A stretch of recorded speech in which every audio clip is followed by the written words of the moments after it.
Bueno, antes de pasar al siguiente ponente, como al principio ha habido algunos problemas de sonido, bueno, sí, yo quería dar la bienvenida a todas las personas que estáis asistiendo a esta jornada y a los ponentes y agradecer al Consejo General de Colegios Oficiales de Farmacéuticos y sobre todo a Aquilino García, pues por esta iniciativa. Primero por la iniciativa de organizar estas jornadas y por contar, como siempre, con la Sociedad Española de Nutrición, no solo para la jornada de hoy, sino para muchas otras actividades que organizan desde el Consejo. Son siempre colaboraciones que han resultado pues, muy fructíferas y muy satisfactorias. Y bueno, pues mencionar que la Sociedad Española de Nutrición está siempre encantada de poder participar en todo aquello que sea difundir la ciencia de la nutrición a la sociedad. Así que muchas gracias. Bien, entonces pasamos ya al segundo ponente que nos va a adentrar en el mundo interesante y apasionante de los ácidos grasos omega 3. Él es el doctor Ángel Gil, catedrático de Bioquímica de la Universidad de Granada y presidente de la Fundación Iberoamericana de Nutrición FINUT. Cuando quieras, Ángel. Bien, bueno, pues sin más preámbulo, muchas gracias a Aquilino desde la vocalía por habernos invitado a estar esta tarde aquí y por supuesto a la Sociedad Española de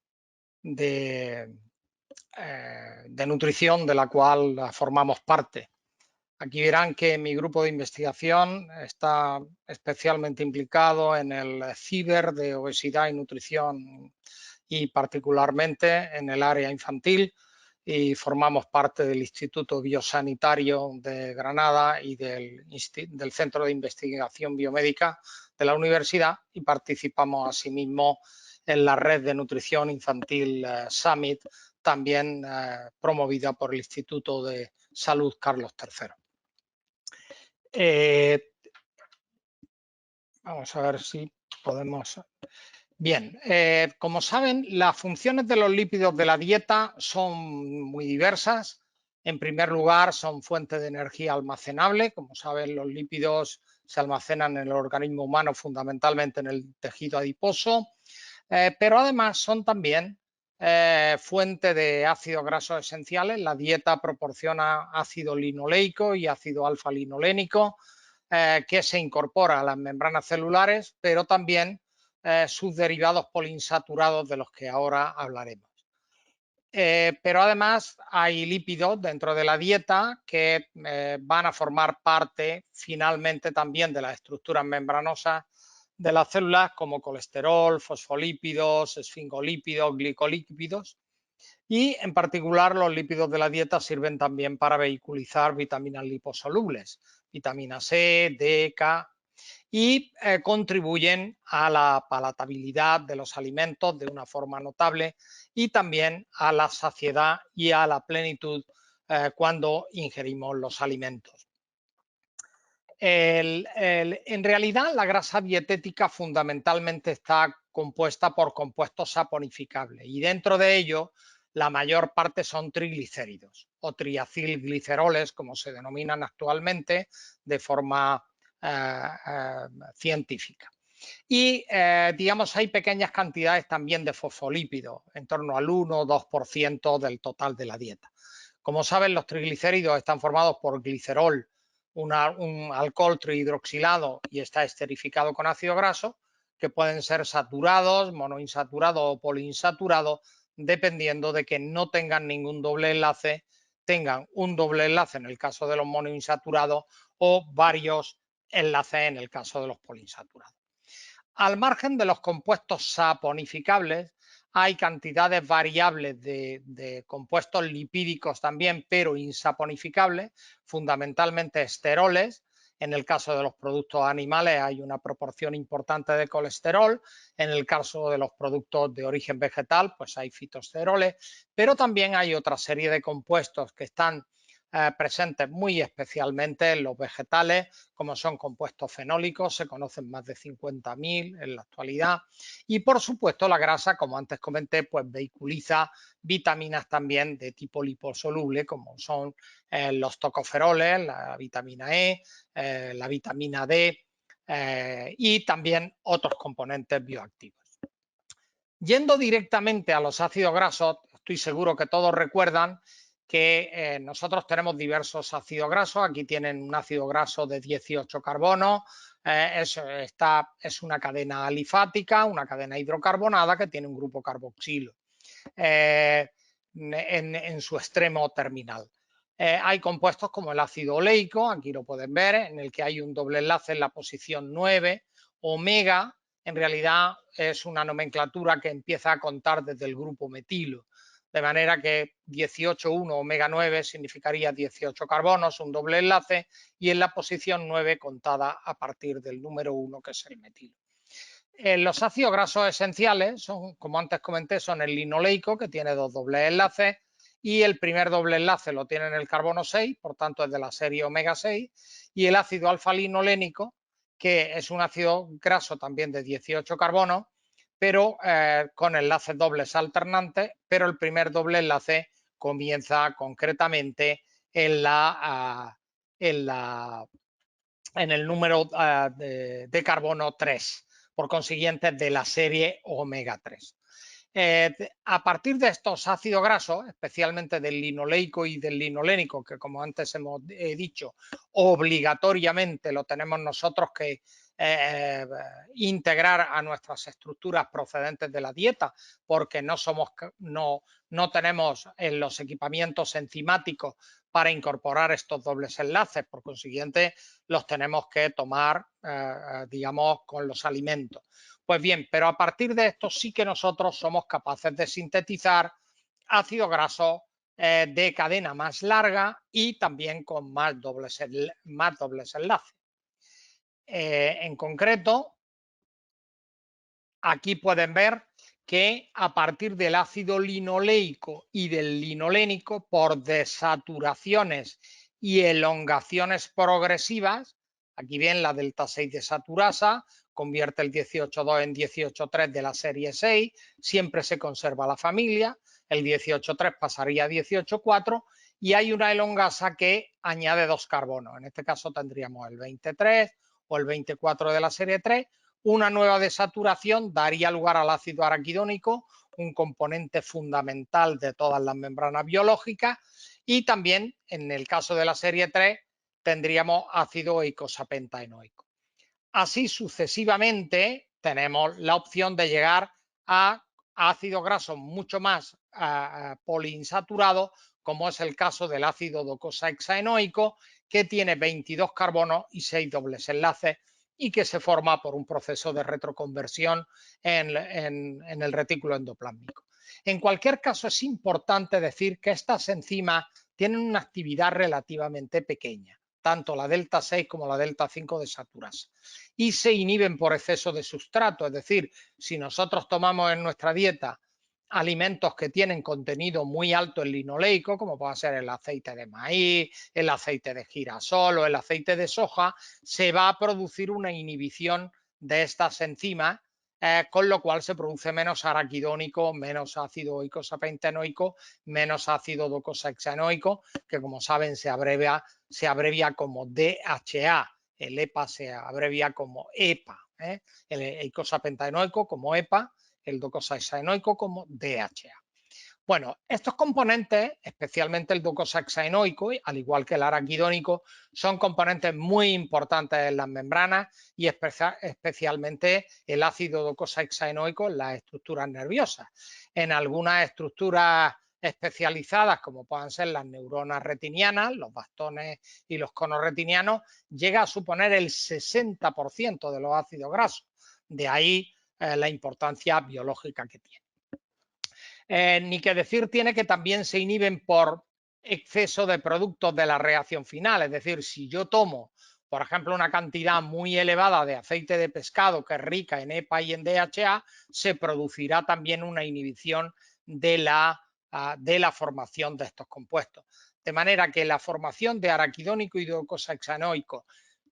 en realidad son tan importantes para las membranas que su concentración tiene que estar muy regulada y se inhiben tanto por exceso de sustrato como por un exceso de los productos de la reacción. Y esto hay que tenerlo en cuenta en el ámbito alimentario. Por supuesto, como antes dije, los ácidos grasos esenciales, pero también los ácidos grasos poliinsaturados de cadena larga, es decir, araquidónico, EPA, DHA, son componentes estructurales de la membrana celular y en realidad están formando en gran medida forman parte de los fosfolípidos, tanto de la membrana plasmática como de las membranas de las partículas subcelulares. Veamos cuáles son las funciones de los ácidos grasos poliinsaturados omega 3 de forma particular en la salud. En realidad son muy importantes durante el desarrollo in útero porque se están creando nuevas estructuras celulares y, como antes dije, en las estructuras celulares son necesarios esos ácidos grasos. Pero son también necesarios durante la fase de lactancia y en los niños de corta edad porque se está produciendo especialmente un desarrollo muy intenso en general de todas las estructuras, pero muy especialmente del cerebro y de las estructuras neurales. Piensen concretamente que si estamos en el momento cero sería el momento del nacimiento, hay ya durante la fase del embarazo, 3 meses antes, se empiezan a desarrollar funciones muy importantes. Se desarrolla la corteza visual y auditiva, que alcanza su máximo aproximadamente a los 3 meses de edad, pero también saben que en los primeros años de vida,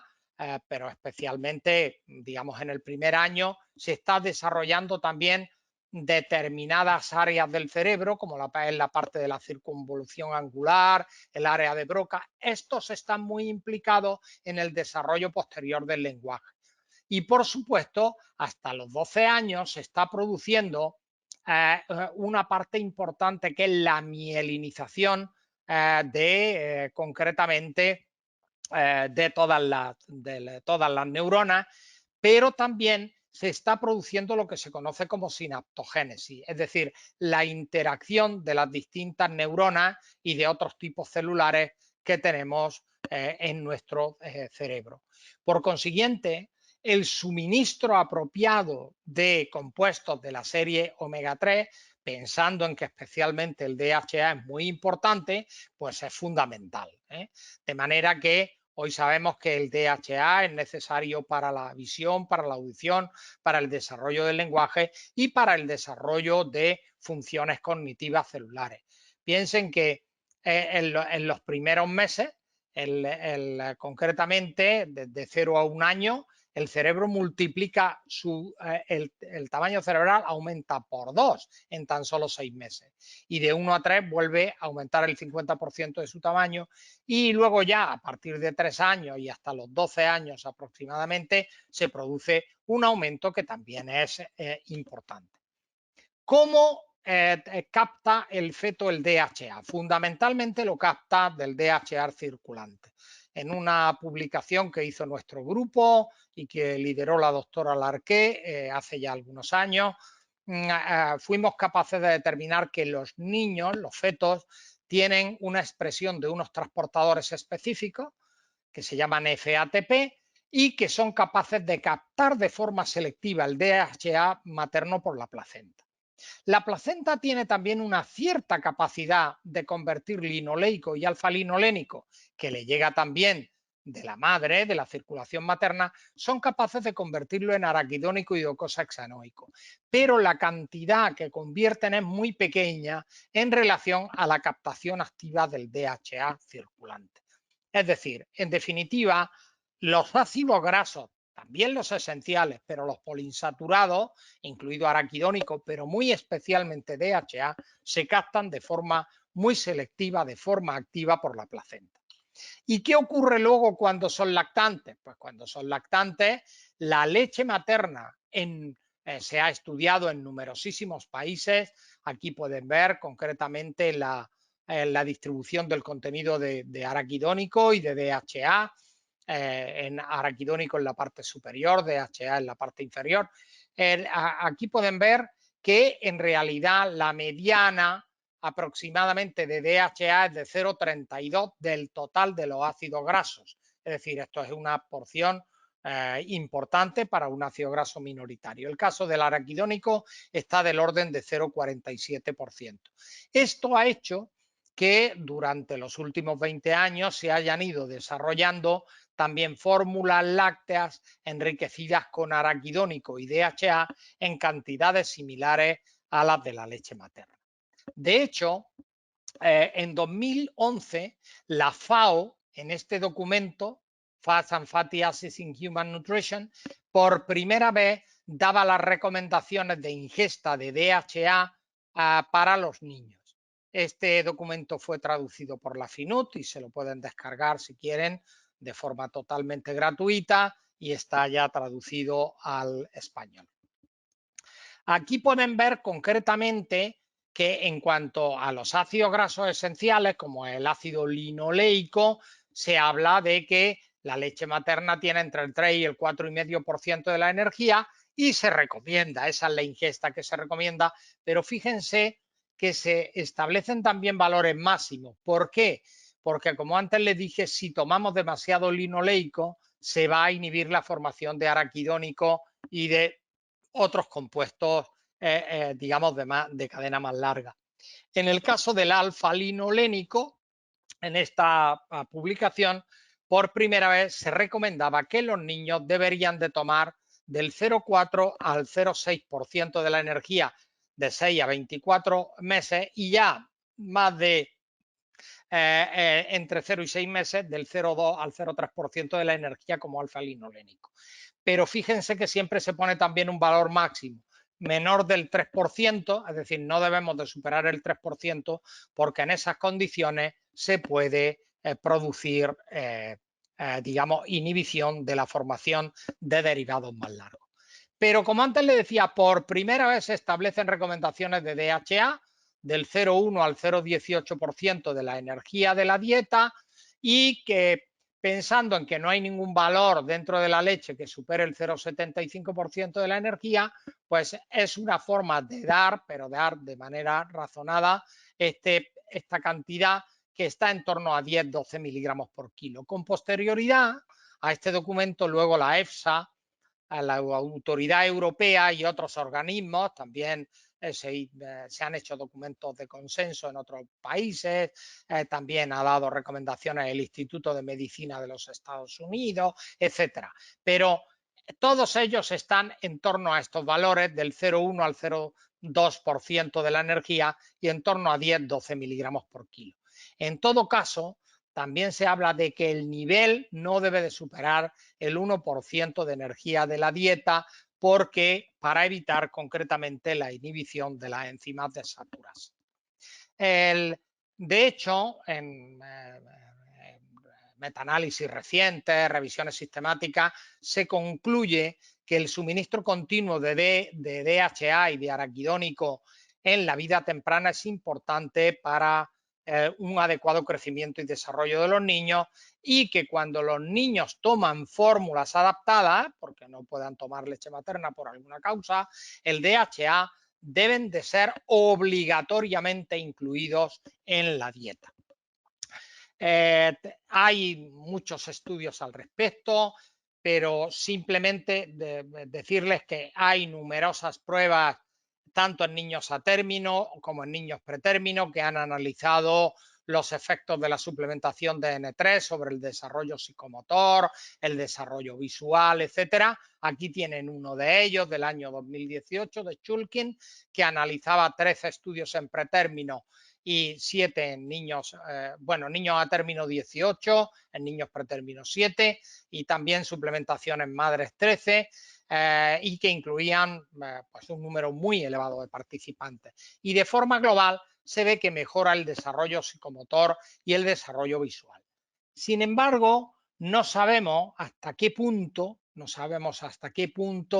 la ingesta en etapas tempranas de N3 puede significar una mejora de actividades en la vida, digamos, en la vida posterior, digamos, cuando los niños ya tienen más edad, están, por ejemplo, en la adolescencia. En una revisión hecha por mí mismo con el doctor Rangel Huerta, hemos observado que en realidad, aunque el suministro de omega 3 durante el embarazo o durante la alimentación tiene efectos directos en el desarrollo visual, etcétera, pero no hay efectos claros sobre el desarrollo cognitivo en etapas posteriores de la vida. Hay algunos estudios realizados por mi propio grupo, conjuntamente con el de la doctora Cristina Campoy y el doctor Colesco, que apuntan a que el suministro primitivo, inicial, cuando los niños tienen menos de un año, podría tener algunos efectos positivos sobre funciones cognitivas, medido con nuevas herramientas como puedan ser RMN, asociado a técnicas de imagen, pero en realidad esto es todavía no es conclusivo, no podemos decir que realmente tengan efecto, de manera que hay que continuar haciendo investigación al respecto. Lo que sí es importante saber es que tanto a partir de araquidónico como DHA, recordarán que una vez que se han incorporado a las membranas y a través de la acción de la fosfolipasa 2, se liberan ácidos grasos libres. Y estos ácidos grasos son oxidados por distintas enzimas, como pueden ser la ciclooxigenasa, la lipoxigenasa, y se forman derivados eicosanoides, concretamente prostaglandinas, prostaciclinas, trombosanos, leucotrienos. Todos estos compuestos son muy activos biológicamente, como recordarán todos ustedes. En el caso del linoleico, de un compuesto que es el 23N6, se derivan los eicosanoides de la serie 1, del araquidónico los de la serie 2 y del eicosapentaenoico del EPA, es decir, de los derivados de la serie 3, de los omega 3, se derivan los eicosanoides de la serie 3. Es decir, en todos los casos se producen prostaglandinas, trombosanos, leucotrienos, pero difieren en el número de dobles enlaces y difieren también en sus funciones biológicas. De manera que, por ejemplo, en las plaquetas, estamos hablando por consiguiente de fenómenos asociados a la coagulación, el tromboxano A2 derivado del araquidónico es un proagregante plaquetario, mientras que el tromboxano A3 es biológicamente activo. ¿Qué ocurre cuando nosotros entonces tomamos, estoy hablando ya de adultos, cuando tomamos una cantidad importante de omega 3, por ejemplo, pues porque consumimos pescado, pescado azul, que es donde abundan? Lo que ocurre es que se produce un fenómeno de antiagregación plaquetaria y de vasodilatación. Igualmente, se produce la prostaciclina I3 en contra de la I2 que produce el araquidónico, y este es un potente vasodilatador y también antiagregante. En el caso de los leucocitos, se forman en vez del leucotrieno A4, que se deriva o B4, también del araquidónico, en el caso del EPA se produce un leucotrieno, que es el B5, que es un potente antiinflamatorio y además no es quimiotáctico, por consiguiente no atrae a neutrófilos e inhibe también la adhesión de los leucocitos durante la inflamación. Entonces, ¿qué ocurre? Al final, la ingesta de omega 3 se traduce en un potencial antiinflamatorio, y de ahí el que, como saben, la ingesta controlada de EPA y de DHA se utilice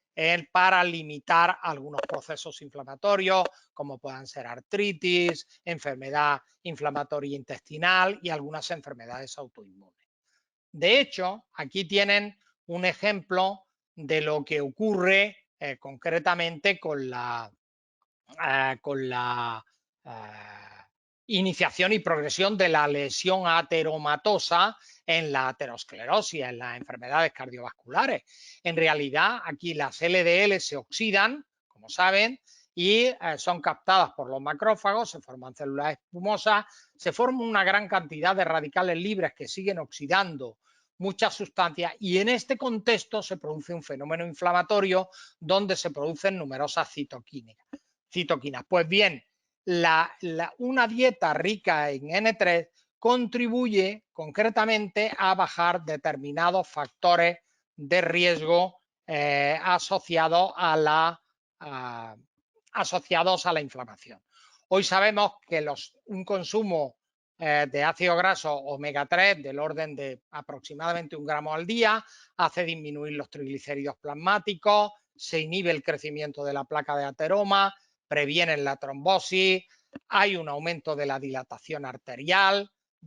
hay una disminución de la presión de las propias arterias y conocemos que se previene la arritmia y la parada cardíaca. Y esto es muy importante porque en enfermos, por ejemplo,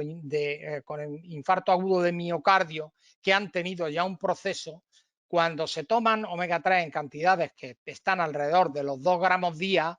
es decir, una cantidad ya elevada que se puede conseguir mediante suplementos, o bien tomando una cantidad importante de pescado del orden de 4 a 6 raciones a la semana, entonces se observa que el riesgo de un segundo infarto disminuye de forma muy sensible. En realidad, esto ocurre con muchas enfermedades inflamatorias. Aquí piensen, por ejemplo, que del ácido araquidónico, como antes he dicho, se forman toda una serie de leucotrienos, el B4, el A4, el C4, esto sería el ejemplo en el pulmón, y se forman también otra serie de sustancias. Pues bien, cuando nosotros damos inhibidores, como puedan ser esteroides o otros fármacos como pueda ser la aspirina, etcétera, se producen inhibición de estas enzimas y por consiguiente de los procesos inflamatorios. Pero también cuando ingerimos ácido graso omega 3 en la dieta, se produce una competencia y se forman, en vez de formarse tromboxano A2, se forma tromboxano A3, en vez de formarse leucotrieno A4, se forma leucotrieno A5, en vez de formarse PG2, se forma PG3. Todos ellos son potentes agentes antiinflamatorios o vasodilatadores, por consiguiente mejoran las enfermedades globalmente de base inflamatoria. En los últimos 20 años se ha observado que no solo de los ácidos grasos omega 3 derivan eicosanoides, sino que también pueden derivar docosanoides y una serie de sustancias que contribuyen a limitar la inflamación de fase aguda. Como saben, en el proceso de inflamación hay una activación de los polimorfonucleares, se produce la vasodilatación, como antes he dicho, se forman leucotrienos proinflamatorios, pero el bloqueo del reclutamiento de esos leucocitos ocurre precisamente por una serie de productos como las resolvinas que derivan la serie E del EPA y la serie D del DHA. Y también se forman neuroprotectinas que tienen un poder importante en la protección de la muerte neuronal y también otras sustancias como las lipoxinas, está a partir del araquidónico. Para que tengan una idea global del ácido araquidónico, aparte de las prostaglandinas y los leucotrienos, se pueden formar lipoxinas que también están implicadas en la resolución de la inflamación, pero sobre todo a partir de los ácidos grasos omega 3, del EPA y del DHA, se forman lo que se llaman las resolvinas de tipo E, en el caso del EPA, las resolvinas de tipo D, del DHA, y se producen también otras sustancias como PD1, que es una neuroprotectina, esta tiene función en el cerebro, y en los macrófagos se producen algunas otras sustancias como las maresinas, y estas nuevas sustancias, resolvinas, protectinas, maresinas, tienen un efecto muy importante en la resolución de la inflamación. En consecuencia, una ingesta apropiada de EPA y DHA es importante, es, yo diría que fundamental para que podamos mantener nuestra homeostasis corporal. Aquí pueden ver, tienen un esquema, cómo a partir de ácido eicosapentaenoico se forman esta serie de resolvinas que tienen receptores específicos en la célula. A partir del ácido docosahexaenoico se forman las resolvinas de la serie D, que tienen también sus receptores específicos.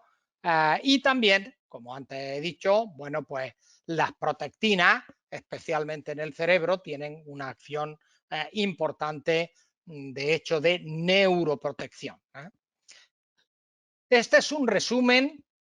concretamente de los mediadores especializados en la resolución de la inflamación en la respuesta inflamatoria innata. No voy a entrar en detalle, pero piensen que globalmente las resolvinas disminuyen la adhesión de los polimorfos nucleares a las células endoteliales, disminuyen la generación de radicales libres y la producción de citoquinas inflamatorias, disminuyen algunas señales de transcripción que activan genes proinflamatorios, como el NF-κB, y disminuyen la fibrosis. Esto es importante a nivel global y de forma particular en el cerebro, en las células de la microglía especialmente, se disminuye también la expresión del NF-κB, que como saben es un factor proinflamatorio importante, y disminuye también la migración de los linfocitos. Es decir, de manera global estas sustancias están protegiendo del sistema inflamatorio. En el caso particular de liposinas, resolvinas, protectinas, ven que disminuye la infiltración de células polimorfonucleares, concretamente en los capilares sanguíneos, y se sabe en concreto, por ejemplo, que las lipoxinas pues, son muy importantes para revertir la acción antiapoptótica de algunas proteínas que se acumulan, como concretamente la proteína amiloide, por lo cual son también importantes a nivel cerebral.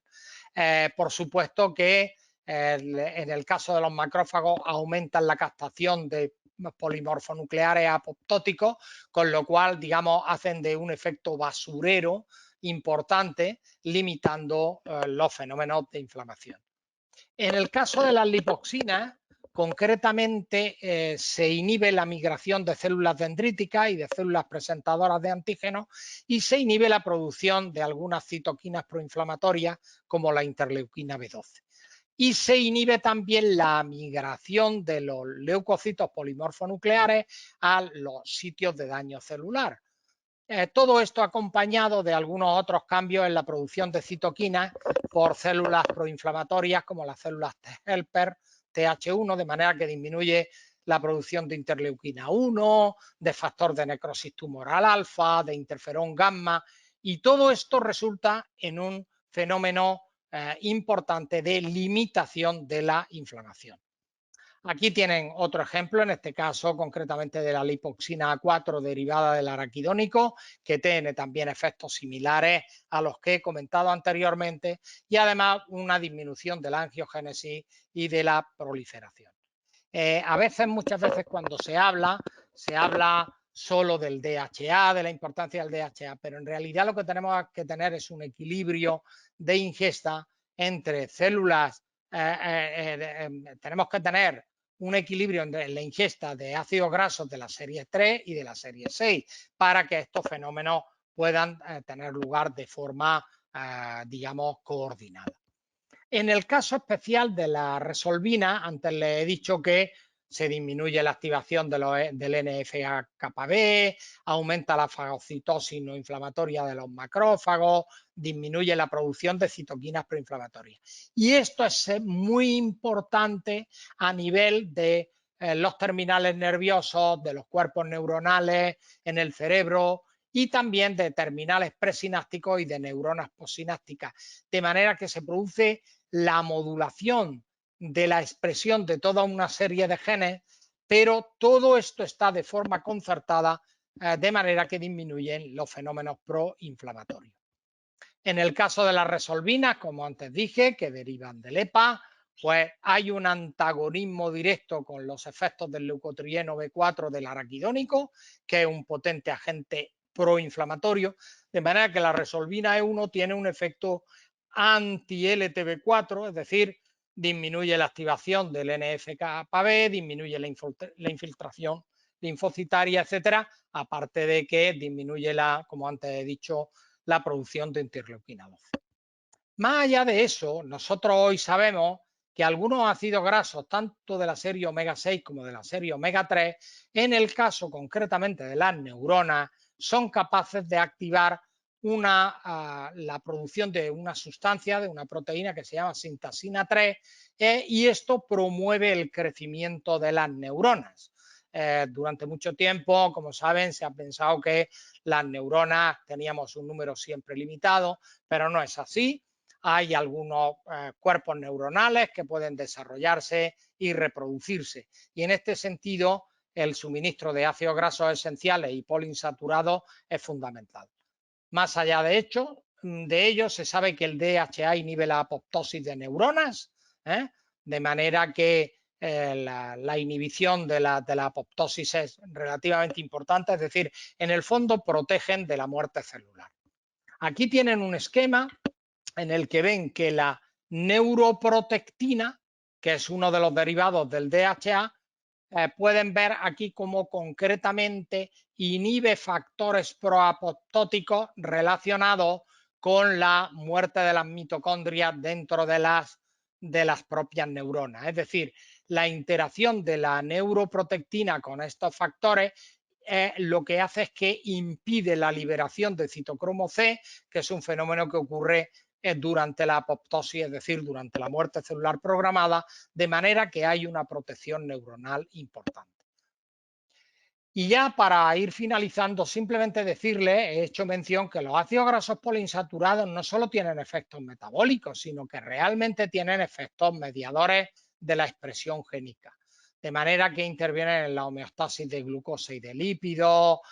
como antes me he referido, en la respuesta inmunitaria y de inflamación, porque modulan la expresión de este factor de transcripción del NF-κB, pero también están implicados en la regulación de la síntesis de colesterol y de ácido graso en el hígado a través de este receptor que se llama LXR, en fin, e interaccionan también con estos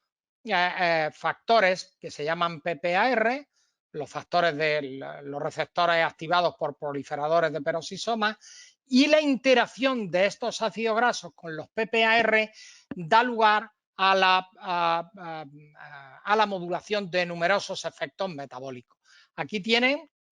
concretamente los ácidos grasos cuando se unen a los PPAR, estos a su vez se unen a otros receptores como los receptores del ácido retinoico e influyen sobre numerosísimos procesos biológicos, pero especialmente este al que yo me he ido refiriendo durante esta tarde es la inhibición de procesos inflamatorios, más allá de que están implicados en otros